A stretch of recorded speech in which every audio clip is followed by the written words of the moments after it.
Voilà, de retour à nos chers invités. À ma droite, Dr Saïd Raga, professeur à l'Université d'Al Fayoum et professeur à la faculté de lettres, Université d'Al Fayoum. Bonsoir, Dr Saïd. Bonsoir, madame. Vous avez l'air un peu tendu, mais sinon, Oui.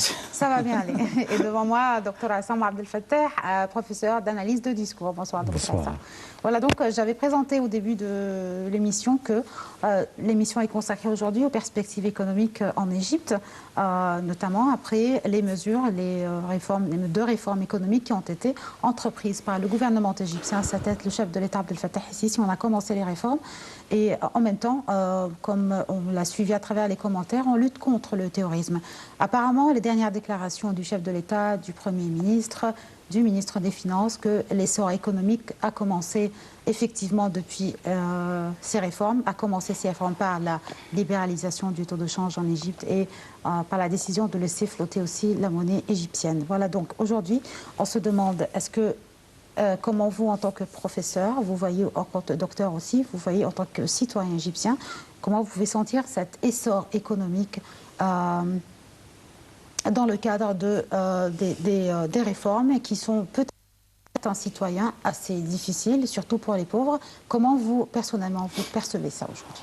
Eh bien, je vais vous parler en tant que citoyen, pas en tant que professeur, parce que je suis avant tout un Égyptien, un citoyen comme les autres. Je vais d'abord commencer par saluer les efforts déployés, comme vous l'avez déjà dit maintenant, les efforts déployés dans tous les domaines par le chef de l'État, le président Abdel Fattah el-Sisi. Je salue ces efforts et les efforts qui se sont réalisés sur la terre, effectivement, malgré ou bien qu'il y ait beaucoup de difficultés encore à surmonter. Mais je pense que, à mon avis, l'état économique actuel de l'Égypte est un peu, comment dirais-je, est en train de s'améliorer petit à petit. Mais je pense qu'avec beaucoup de travail, avec beaucoup de persévérance, il faut, à mon avis, mettre l'accent sur le fait de pousser les gens à travailler. Il ne faut pas regarder en arrière, il ne faut pas avoir rétrospective de passé. Au contraire, il faut avancer. C'est-à-dire quoi? C'est-à-dire qu'il faut, à mon avis, aller de l'avant. Je vois maintenant beaucoup de projets qui se sont réalisés sur la terre, des méga-projets, le doublement du canal de Suez. Nous avons aussi des projets culturels. Prochainement, je pense, c'est l'inauguration du musée du Caire qui sera, je pense, l'année prochaine, qui va attirer beaucoup de touristes en Égypte. Et il a atterri déjà des ressortissants français qui sont venus travailler là-dessus actuellement. L'innovation du musée islamique ce matin aussi. Oui, bien sûr, je connais quelques personnes françaises qui sont vraiment intéressées par la culture et ils sont égyptomanes, comme on dit, et ils viennent, ce sont des ressortissants français qui sont déjà venus travailler là-dessus. Et donc, je pense qu'aussi, il faut mettre l'accent sur la qualité de travail. C'est-à-dire que vous n'êtes pas sans savoir que l'économie dans les pays développés d'aujourd'hui est basée sur la production. Il faut produire plus que de consommer. Oui. C'est ça le secret vraiment très important de l'amélioration de l'économie actuelle. Il faut aussi que chaque citoyen prenne en conscience que l'amélioration ou le changement passe aussi par lui-même. Ce n'est pas à travers le chef de l'État ou le gouvernement. Le chef de l'État n'a pas un bâton magique avec lequel il va changer tout d'un seul coup. Non, il faut aussi que certaines mentalités changent avec le temps. D'accord. Docteur Assam, les dernières déclarations de la Banque africaine de développement a reflété, ou écrit plutôt sur leur site, qu'ils voient un optimisme quant aux perspectives de l'économie égyptienne, mais un optimisme prudent, puisqu'ils sont surtout fléchés sur comment va-t-il répondre aux attentes de la population égyptienne avec ces mesures en parallèle économiques. Oui. En ce qui concerne l'optimisme, je ne soutiens pas ni l'optimisme ni le pessimisme, mais tout ce que je pourrais faire, c'est de constater l'état actuel. Peut-être je ne suis pas tout à fait d'accord avec mon collègue lorsqu'il dit « j'en constate une amélioration ». C'est-à-dire, on est toujours dans la phase de souffrance, d'épreuves difficiles. Or, le discours qui est utilisé toujours par les responsables du gouvernement, même le discours du président lui-même, c'est un discours qui est plein de futurs simples. c'est-à-dire on aura, on verra, on fera. Or, on n'a pas encore fait. C'est-à-dire qu'à part peut-être du canal de Suez qui a été réalisé en un temps record, je le sais, et or, les fruits de ces projets, on n'a pas encore vu. Oui. Mais on aspire justement à voir et qu'il y a davantage de mesures très douloureuses, c'est-à-dire que pour le peuple, c'est-à-dire pour tout le peuple, pour tous les citoyens, notamment la majorité, qui est une majorité pauvre, qui souffre davantage, et qui, en fait, disons, qui contiennent une sorte d'indignation à l'encontre de ces mesures du gouvernement. Or, certainement, l'espoir qu'on a toujours, certainement, c'est que ces projets, un jour, porteront ses fruits. Le discours, vous m'excusez de vous interrompre, mais quand on parle de projets macroéconomiques, géant projet en Égypte, normalement, même pour la population la plus pauvre ou les plus démunis, il va souffrir. Il va souffrir, mais normalement, absolument, quand on parle d'un méga projet, on sait que c'est à long terme. Absolument. Et ce sont des mesures qui sont indispensables pour un gouvernement. Est-ce qu'aujourd'hui, la population est-elle consciente ? On parle du pourcentage des pauvres dont vous parlez, vous avez cité. La foule, vous ne pouvez pas convaincre la foule, par exemple, de méga-projets, parce que c'est-à-dire que la foule, en général, la majorité cherche à constater justement des fruits le plus vite possible. Alors oui, je suis complètement d'accord, c'est que les projets, les méga-projets sont des projets indispensables, absolument indispensables. Si vous voulez vraiment développer un pays, il faut commencer par les méga-projets. Et là, vraiment, tout le monde est d'accord, tout le monde est unanime justement à approuver même le flottement de la monnaie égyptienne. Oui. C'est une mesure qu'on aurait dû prendre depuis très longtemps. Or, le problème, c'est ça, c'est où? C'est que quand on décide... Vous voulez... Quand on décide de faire des méga-projets, il faut parallèlement, il faut mettre en place des projets urgents. Et les projets urgents, ça c'est le plus important. C'est-à-dire, je me rappelle par exemple l'époque de Nasser. Nasser, par exemple, il a fait un plan, ce qu'on appelle le plan quinquennal, c'est-à-dire dans d'ici 5 ans, on pourra voir les fruits. Oui, absolument, je suis d'accord. Mais en même temps, il y a eu des projets urgents. Pourquoi? Pour ne pas faire souffrir le peuple. Et c'est ce que je ne vois pas. C'est-à-dire que je ne peux pas constater des projets urgents, par exemple, pour les classes moyennes, à titre d'exemple. Et puis après, il y a une chose. En ce qui concerne la politique du flottement de la livre égyptienne, oui, je suis complètement d'accord, mais j'estime quand même qu'il aurait fallu peut-être appliquer cette mesure d'une autre manière.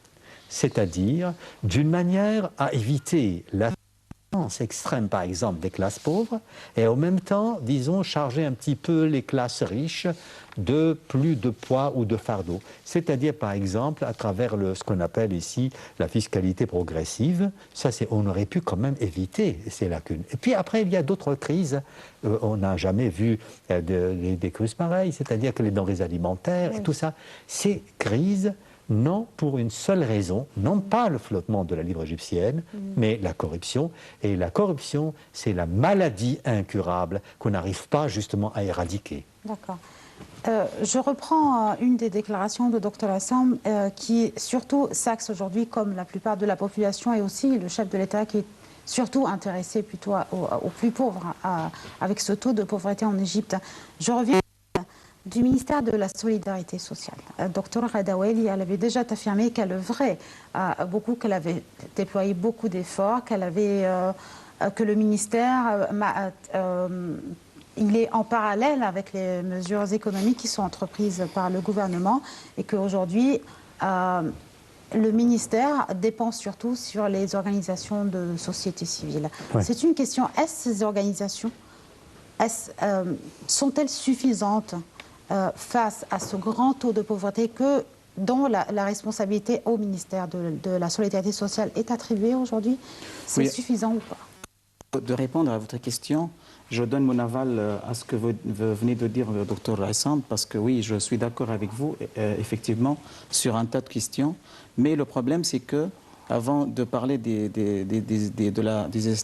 rôle des associations ou bien de la solidarité, du ministère de la Solidarité, il faut avant tout dire que moi je ne suis pas un expert économique, mais je comprends bien sûr qu'avec le flottement de la livre égyptienne, il y aura bien sûr une conséquence, l'inflation. C'est-à-dire qu'il y aura un gros écart entre les prix et les salaires qu'on touche.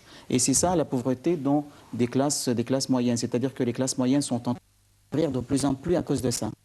Mais je pense que l'État a un rôle très important à assumer avant de parler du rôle du ministère de la Solidarité. C'est-à-dire que l'équipe de contrôle... Quand on parle de l'État, vous visez les ministères, les différents ministères de l'État, ou vous visez...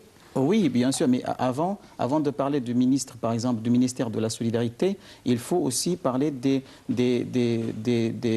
contrôles, des équipes de contrôle dans l'État. Il faut contrôler de plus en plus l'augmentation farouche des prix. Vous voyez, il faut aussi contrôler les irrégularités des prix dans les marchés. Les gens, oui, il y a une certaine souffrance. Oui, bien sûr, les classes moyennes en souffrent effectivement. Et de là, d'où vient effectivement le rôle du ministère de la Solidarité, c'est-à-dire essayer de faire en sorte que les classes moyennes soient un peu stabilisées sur le plan financier, sur le plan économique. Parce qu'avec le temps, avec la dévaluation de la livre égyptienne, de la monnaie égyptienne actuelle, moi je suis d'accord avec Dr Assam qu'il aurait fallu faire ça d'une autre manière. Mais je pense que, ou bien le gouvernement estime que ça a été une mesure inévitable pour deux raisons. D'abord pour garder l'équilibre de budget de l'État, et ensuite pour aussi éviter la chute des réserves de devises en matière étrangère. Et donc ça a été aussi important, mais il faut quand même tenir compte des classes moyennes et faire en sorte que les marchés soient de plus en plus contrôlés par l'État aussi. Oui, certainement. Oui. Mais donc ça veut dire que deux conditions à remplir pour faire réussir cette politique, je suis complètement d'accord. Oui, c'est pour le flottement de devises, enfin de la monnaie égyptienne, on aurait dû certainement chercher un autre moyen, c'est-à-dire au lieu de surcharger la majorité pauvre vraiment du poids des conséquences néfastes de cette politique, on aurait pu quand même faire porter ce poids, une grande partie de ce... Et on a vu, le gouvernement en fait a essayé une fois justement d'appliquer cette mesure équitable lorsqu'on a décidé d'imposer des impôts, c'est sur la bourse et le bureau de change et tout ça, puis tout d'un coup, le lendemain, on a annulé. Pourquoi je cherche une réponse, je n'ai pas encore trouvé une réponse. Donc on a préféré peut-être surcharger les pauvres, et ça c'est dangereux. Et puis il y a autre chose que vous avez bien sûr mentionné, c'est-à-dire que cette politique ne peut jamais réussir que lorsqu'une condition est remplie. C'est quoi? C'est le contrôle. C'est-à-dire qu'il faut contrôler le prix. Mais le gouvernement, en fait, a fait preuve d'échec total à contrôler les prix. Jusqu'à maintenant, il y a une corruption. La corruption est partout. C'est-à-dire, qu'est-ce qu'on a fait pour dire à la corruption? Tant que la corruption existe, aucune politique économique ne pourra réussir, à mon avis. Il faut d'abord commencer par ça. C'est vrai que tout le peuple doit justement assumer cette responsabilité, c'est-à-dire résister. Mais le contrôle, par exemple, des prix sur le marché, ça c'est une chose c'est une responsabilité de tous les ministères, notamment le ministère de l'Intérieur. Oui. On parle aussi, Dr Assam, vous avez touché surtout le contrôle, on parle du contrôle, une lutte contre la corruption, on a une lutte contre le terrorisme, on a un tourisme qui à peine commence à piétiner. Donc ces mesures avec ce ralentissement pour un nouveau début pour la production même locale en Égypte, surtout après la dévaluation de la monnaie, avec un tourisme qui toujours piétine, avec une lutte contre le terrorisme, on s'attend à cette inflation et on s'attend toujours à ce que le déficit soit avec un volume assez grand aussi. Comment peut-on aujourd'hui donc éviter, à la lumière de tous ces obstacles qui sont devant nous et essayer d'équilibrer, comme vous le parlez, qu'on prend en compte les plus pauvres? L'armée et les forces de sécurité, en fait, jouent un rôle important actuellement. On voit leurs exploits, c'est-à-dire on ne peut pas nier la guerre féroce qu'ils mènent, soit au Sinaï, soit à la vallée, à la Nouvelle-Vallée récemment, c'est-à-dire, et puis partout dans le territoire, pour protéger le territoire égyptien. Là, ils mènent une guerre féroce, c'est-à-dire ils ont... Et on ne peut pas, il y a même beaucoup de martyrs qui tombent. Oui, ça c'est bien. Ça c'est vraiment, à mon avis, c'est un grand exploit. Mais le problème aussi, c'est que c'est pour ce que devra faire aussi le gouvernement, c'est à côté de ça, le tourisme. Enfin, j'ai une opinion peut-être qui pourrait peut-être ne pas faire plaisir. C'est que moi, je suis complètement d'accord sur une politique qui mise essentiellement sur le tourisme. Parce que si vraiment vous élaborez une politique basée complètement sur le tourisme pour combler les déficits, ça c'est vraiment, vous encourez un grand risque. Pourquoi? Une fois que le tourisme, un attentat par exemple, touche des touristes... Oui, mais aujourd'hui, l'État, il ne dépend pas sur le tourisme, il dépend surtout sur les investissements. Et c'est là que je vais demander justement à vous, Où sont les investissements? Saïd, justement, c'est la confiance des investisseurs à la lumière toujours de cette guerre contre le terrorisme. Quel investisseur peut venir tant que la bureaucratie règne dans les rouages du gouvernement? Vous avez une bureaucratie, je me rappelle, c'est-à-dire un investisseur est venu une fois, il m'a dit, bon, comment voulez-vous qu'on investisse ici avec telle bureaucratie? C'est-à-dire, moi, pour renouveler mon permis de conduire, j'ai mis 2 semaines. Alors, si j'ai une usine ou une entreprise, elle a besoin aussi de renouveler son permis. Jusqu'à maintenant, vous savez que les trafics et tout ça, il y a un problème. Vous me rappelez également ce qui se passe en France. C'est exactement la même chose en France. Corruption? Non, je ne parle pas de corruption, je parle de bureaucratie. Des bureaucraties, des bureaux. On ne fait que des papiers en France. J'ai croisé un ami qui était en tourisme là-bas pour plusieurs mois à cause d'une urgence familiale, médicale. Il m'a dit, pour d'aller une rue à l'autre, il faut des papiers. Oui, mais je compte les bureaucraties qui est liée à la corruption parce que vous devez payer... Je parle des papiers seulement. Vous devez payer pour permettre... Vous parliez du ralentissement des procédures. Non, je veux dire que la bureaucratie, en fait, se mêle un petit peu avec la corruption, parce que on vous impose une bureaucratie très dure. Pourquoi? Pour que vous soyez obligé de payer. Mais ça, c'est un problème. Oui ou non? C'est-à-dire pour renouveler, par exemple, un permis ou n'importe quelle, prenez n'importe quelle procédure, c'est-à-dire justement pour régler la formalité le plus vite possible, vous n'avez qu'à payer. On regarde aujourd'hui, on parle d'une lutte contre la corruption. On parle aujourd'hui d'un rôle qui est très actif de la part aussi de l'organisme des comptes publics, de la supervision des comptes publics, comme vous l'avez suivi avec nous. Voilà, donc ça s'inscrit dans le rôle de réforme. Je ne nie pas qu'il y a des efforts et des réformes, mais jusqu'à maintenant, on parle actuellement, c'est un bilan. Oui, c'est un bilan. C'est-à-dire qu'il faut quand même intensifier un petit peu les pour éradiquer la corruption, parce que c'est comme un égout, des trous par lesquels vont passer tous les efforts que vous faites, c'est-à-dire que c'est dans l'air, sans aucun résultat, si vous ne comblez pas cette lacune. C'est quoi? C'est la corruption. Et je pense que le gouvernement est capable de le faire, mais jusqu'à maintenant, je ne vois pas vraiment des mesures tangibles, efficaces, parce que, c'est-à-dire selon certains, que quand même ça augmente. Dr Saïd, est-ce que vous partagez l'avis de plusieurs politologues et qui affirment, et d'analystes, qui disent que les problèmes économiques en Égypte sont accumulés depuis 1970, depuis même de l'époque de Sadat, que des réformes devraient être même entreprises après le roi Mohammed Ali? Oui, c'est-à-dire que je suis d'accord en quelque sorte avec ça, parce que je vais vous dire une chose, ou bien je vais vous parler de quelque chose qui m'a frappé aujourd'hui. J'étais en train de lire dans un bouquin qui parlait qui parle de tourisme en Égypte, par exemple, ou bien même de la jeunesse égyptienne. J'ai constaté que au début des années 60, le ministère de la Culture, figurez-vous, avait réduit complètement le budget consacré au palais culturel. Pourquoi je parle de ça? Parce que vous avez tout à l'heure parlé de terrorisme. Il faut avant tout éradiquer le terrorisme. Pourquoi? Parce que c'est l'ennemi numéro 1 contre les investissements. Comment, à quoi s'ajoute bien sûr la bureaucratie, mais je pense que l'ennemi numéro un contre les investisseurs, ou bien qui empêche les investisseurs de venir travailler en Égypte, c'est avant tout le terrorisme. Parce que le terrorisme, son motif principal, c'est de faire passer l'Égypte comme un pays non sécurisé. Et donc, vous qu'un investisseur, par exemple, vienne en Égypte travailler sur des projets alors qu'elle est dans un pays non sécurisé. Il a peur que son projet soit foutu en l'air.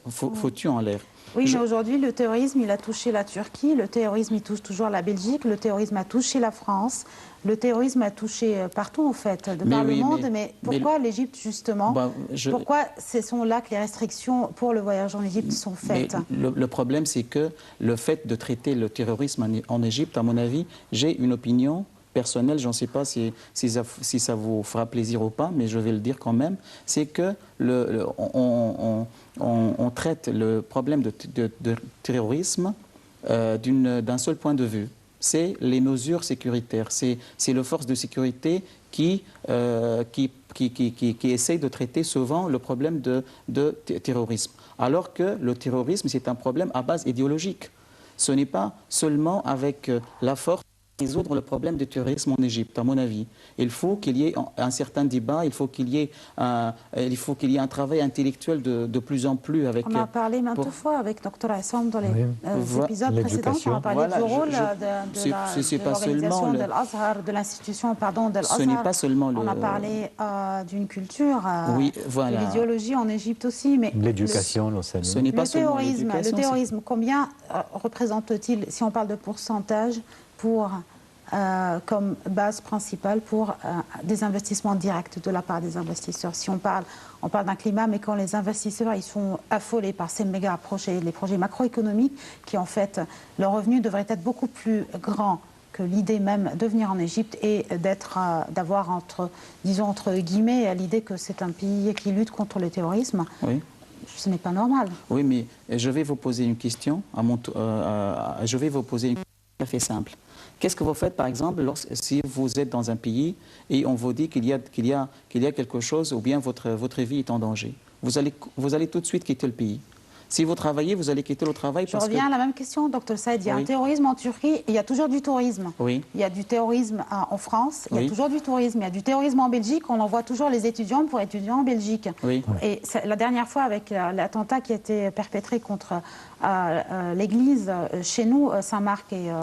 la cathédrale, pas de restrictions ont été imposées en fait pour le voyage en Égypte. C'est donc un terrorisme international qui touche de par le monde. Mais... Oui, je suis complètement d'accord. C'est un terrorisme international et ça impacte le tourisme qu'il soit. C'est-à-dire que ce soit en Turquie ou même en France s'il y a un tourisme. C'est-à-dire qu'on a peur. Hein. On a peur, mais il y a toujours des touristes qui vont voir la Tour Eiffel et passer au Louvre. C'est pour ça peut-être, moi j'ai évité peut-être de parler fermement des effets du tourisme des effets du terrorisme sur le tourisme. Pourquoi? Parce que oui, je suis complètement d'accord. Il y a des attentats qui peuvent toujours se produire n'importe où, même en Égypte. Et je pense qu'aussi le taux d'attentats généralement diminue de plus en plus. Si on fait une comparaison entre l'année actuelle et l'année précédente, on va voir quand même que grâce aux efforts de la sécurité, que le taux de terrorisme diminue de plus en plus, étant donné que l'armée actuellement se mobilise et les forces de sécurité. Mais ce qui m'intéresse ici, c'est que quoi? C'est que parce que vous avez mentionné un point fort important, c'est qu'aussi pour encourager le tourisme et les investissements touristiques, bien sûr, ça c'est, moi je mets plutôt l'accent non pas sur la guerre contre le terrorisme, parce que l'Égypte est le seul pays arabe, à mon avis, qui mène le plus une guerre féroce contre le terrorisme, et on voit les résultats. C'est-à-dire, par exemple, un attentat qui se produit aujourd'hui, le lendemain, on arrête les auteurs de cet attentat, et on arrête d'autres, on démantèle un réseau de terrorisme, ça, on le voit, il y a beaucoup d'efforts, et ça, c'est... Enfin, je ne dis pas que c'est devenu un phénomène même en Europe. Oui, mais vous avez remarqué, après la dernière attaque de la cathédrale Saint-Marc en Égypte, c'est-à-dire qu'on a... pas de restrictions ont été imposées en fait pour le voyage en Égypte. Ah non, pas de restrictions. Donc c'est une politique aussi. Oui, c'est une politique mondiale. Oui. C'est une politique. Oui, vous voyez, vous avez parlé de la Turquie par exemple. Mais je vois que c'est injuste un petit peu de faire la comparaison entre l'état économique actuel entre l'Égypte et la Turquie. La Turquie, son économie est stable depuis plusieurs années. Elle est, à mon avis, dans un état beaucoup plus avancé par rapport à l'Égypte, à mon avis. Et nous sommes en train de nous améliorer petit à petit sur le plan économique. Le chef de l'État, Abdel Fattah el-Sisi, il n'a pas mis le tourisme comme une priorité dans le cadre de ces réformes économiques, comme Dr Aissam l'a affirmé tout à l'heure, qu'on ne dépend jamais dans un État sur le revenu du tourisme, bien que le tourisme peut faire pour un État, je veux dire. Je reviens encore une fois à une de vos phrases. Vous avez affirmé que Nasser, il avait un plan quinquennal. Oui. Et le chef de l'État, Abdel Fattah el-Sisi, lors de la dernière conférence économique à Sharm el-Sheikh, il avait également présenté son plan de développement économique sur 5 ans, qui s'articule sur 3 piliers, 3 grands piliers, dont le premier pilier est la stabilité macroéconomique. Elle est claire à travers les projets. Oui. Les projets macroéconomiques qui sont faits, même si on peut mettre de côté maintenant le problème, bien sûr, les problèmes intérieurs concernant la pauvreté, le déficit, tout. C'est vrai que ce ne sont pas des problèmes, mais c'est un des piliers qu'il a appliqué. La stabilité macroéconomique, il a parlé aussi des politiques orientées vers la justice sociale. Et c'est là que je vais m'arrêter avant le troisième point d'en discuter avec Dr Saïd sur les politiques de modernisation sectorielle. Je parle plutôt de les politiques orientées vers la justice sociale. Que veut-on dire aujourd'hui dans le cadre de ces réformes pour expliquer à nos chers téléspectateurs ce que c'est les politiques orientées plutôt vers la justice sociale? En ce qui concerne peut-être la politique qui porte sur la justice sociale, c'est là où se posent beaucoup de problèmes, à mon avis. C'est là où se posent beaucoup de problèmes parce que la justice sociale, mais le problème, c'est qu'on a dit qu'on a reproché peut-être au gouvernement de ne pas attacher assez d'importance. C'est urgent, c'est pour absorber ce nombre croissant de chômeurs et aussi les jeunes diplômés qui ne trouvent pas de travail. Dans le rapport de la Banque mondiale, on parle de 3% Attention, la Banque mondiale a 2 rapports. Pour la santé, 1% pour l'éducation. Oui, pour ça, c'est quand même... 6% pour l'éducation, 3% pour la santé, 1% pour la recherche scientifique. Alors, est-ce que vous pensez-vous que cette partie ou ce pourcentage accordé à l'éducation... Où en est-on aujourd'hui? On est... Jusqu'à maintenant, à mon avis, nous sommes toujours à 0. Parce santé, éducation, recherche santé, scientifique. Éducation, nous sommes, c'est-à-dire que je ne peux pas constater vraiment de progrès du tout, hein, au contraire. C'est-à-dire l'éducation, jusqu'à maintenant, la partie du budget qui est accordée au secteur d'enseignement éducation, c'est presque nul, c'est rien. Est-ce qu'il ne peut rien faire? Et la même chose pour la santé. Jusqu'à maintenant, on entend et on lit dans les journaux actuellement des crises successives dans les hôpitaux qui ne sont pas assez équipés. Ouais. On entend aussi des déclarations du ministre de la Santé. Ce sont des déclarations en fait qui ne sont basées par exemple, qui ne sont pas basées sur des preuves ou bien des mesures tangibles, efficaces et positives. Ça, je ne le vois pas. Mais en ce qui concerne la justice sociale, c'est là où se trouve, à mon avis, la lacune majeure et à laquelle le gouvernement doit quand même attacher beaucoup d'attention.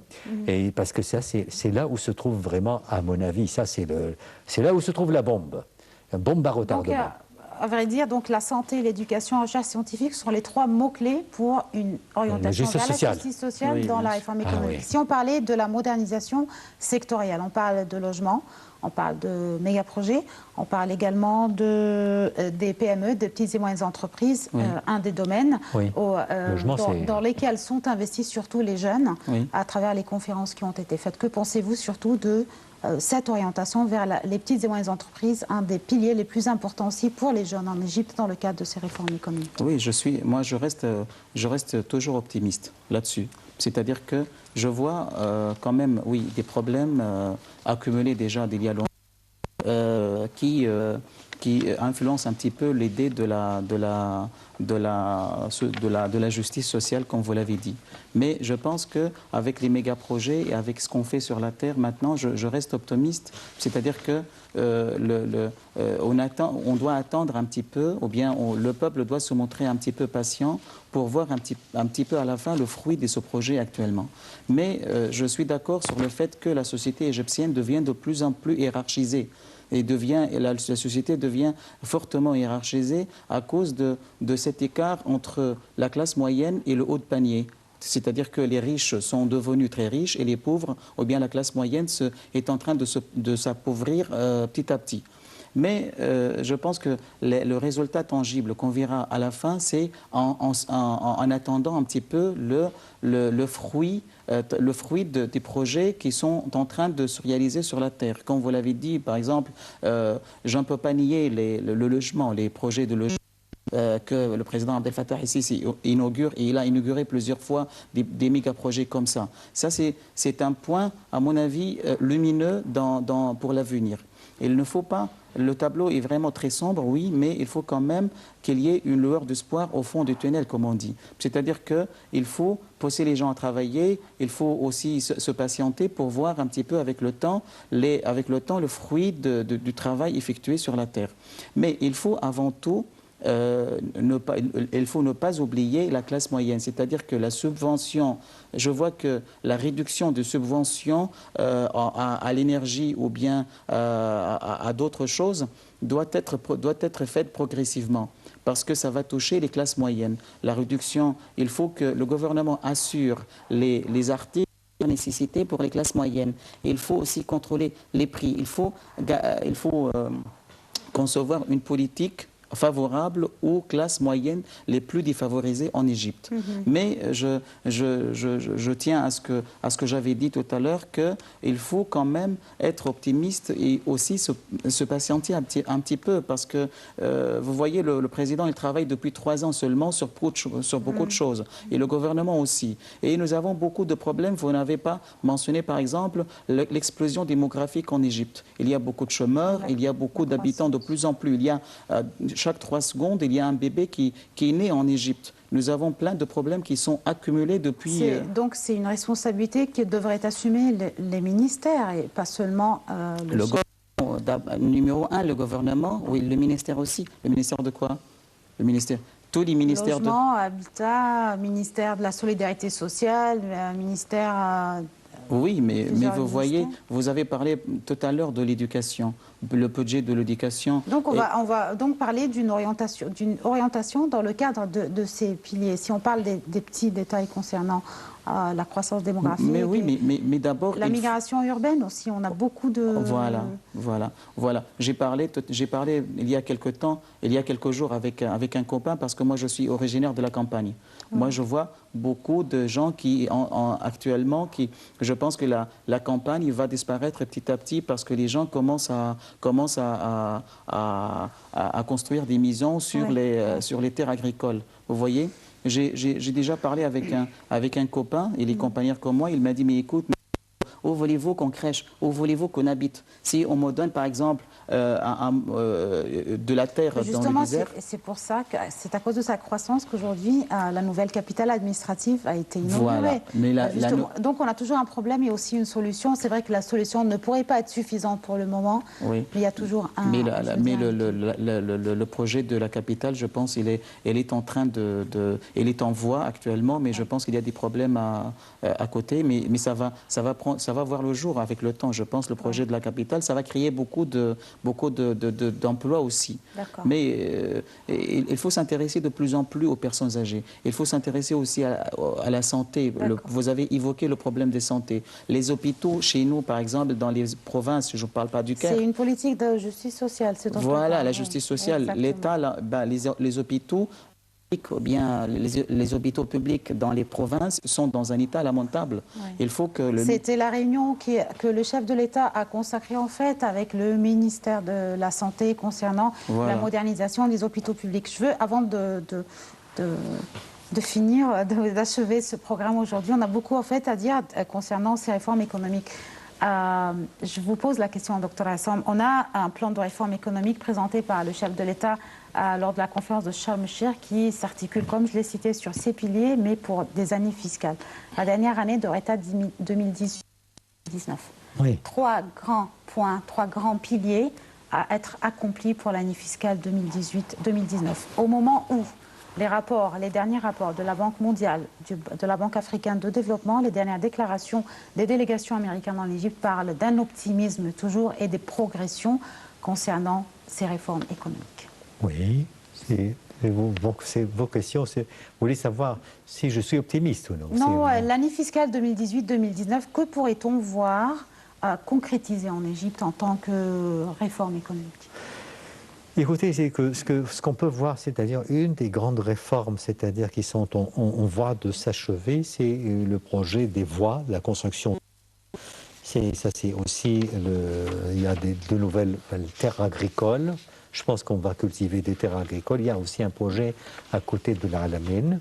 Nous avons le projet d'Odaba, le projet du gaz naturel. Nous avons donc des projets, certainement on ne peut pas nier que ce soit des projets infrastructurels, d'importance capitale, je suis complètement d'accord. Et puis sur l'année fiscale, je me tiens en fait à la phrase qui a été prononcée par le président. Dans 6 mois, il y aura, en fait, Attendez 6 mois. Il faut attendre 6 mois. Et peut-être je pourrais vous répondre, donner une définitive d'ici 6 mois. Mais il faut, comme vous dites, il faut s'armer de l'optimisme. Et je suis toujours optimiste, mais optimiste de cœur. Avec prudence. D'accord. En tout cas, je vous remercie infiniment, Dr Saïd Ragab. Vous êtes professeur à la faculté de Fayoum, à l'université de Fayoum. Merci infiniment. Merci beaucoup. On aura encore une deuxième épisode à direct pour parler du reste des réformes économiques. Dr Hassam Abdel Fattah, merci infiniment. Merci beaucoup. Professeur d'analyse de discours. Merci. Voilà, donc, chers téléspectateurs, c'est la fin de cette édition de Direct. On vous donne rendez-vous demain avec une nouvelle édition, une nouvelle équipe de Direct. Mais avant de vous dire au revoir, je vous propose de suivre ce commentaire détaillé sur la visite du ministre des Affaires étrangères Sameh Choukri à Bahreïn et ses rencontres là-bas. Merci à tous et très bonne fin de soirée. Le ministre des Affaires étrangères Sameh Choukri s'est rendu mardi soir à Bahreïn où il a été accueilli à l'aéroport par le ministre des Affaires étrangères bahreïnien, Cheikh Khaled bin Hamad Al Khalifa. Choukri a entamé sa visite ce matin par un entretien avec son Excellence le roi Hamad bin Issa Al Khalifa. Lors de l'entretien, le chef de la diplomatie a transmis un message du président Abdel Fattah el-Sisi au roi Hamad bin Issa Al Khalifa. Cette visite vise à renforcer les relations bilatérales et suivre les programmes et les projets de coopération existantes. Dimanche, le ministre des Affaires étrangères avait présidé la délégation égyptienne qui a participé à la conférence de Paris sur la paix au Proche-Orient. Lors de cette conférence, le chef de la diplomatie a prononcé un discours où il a réitéré le soutien de l'Égypte aux efforts déployés par la France pour relancer les pourparlers de paix.